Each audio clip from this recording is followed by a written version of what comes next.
একটা মাত্র সিঙ্গারা খাইলাম আর পেট ভর্তি গ্যাস পেলাম।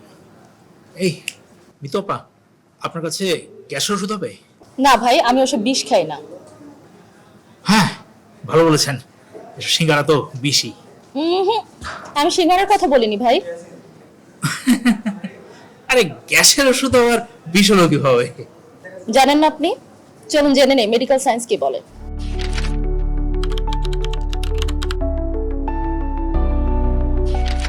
গ্যাসের কোনো ওষুধই চিকিৎসকের পরামর্শ ছাড়া খাওয়া উচিত নয়।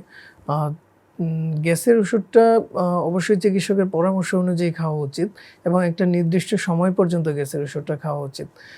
দীর্ঘ সময় সাধারণত গ্যাসের ওষুধ খেলে দেখা যায় যে আমাদের যে বোনসের আমাদের হাড়ের ক্ষয় সেটার ঝুঁকি অনেক বেড়ে যায়, যেটাকে অস্টিওপোরোসিস বলা হয়।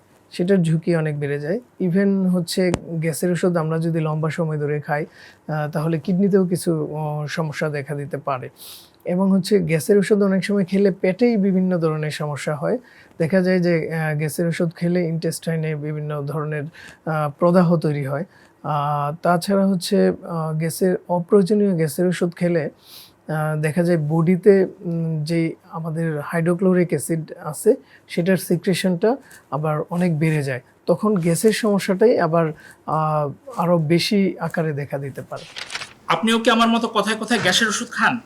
তাহলে আপনাকেই বলছি, এখনই থামুন। আপনি জানেন না আপনার এই বদ অভ্যাস আপনাকে কত বড় বিপদে ফেলতে যাচ্ছে। আপনার কি সমস্যা সেটা আগে জানুন, সেই অনুযায়ী চিকিৎসকের পরামর্শ নিন।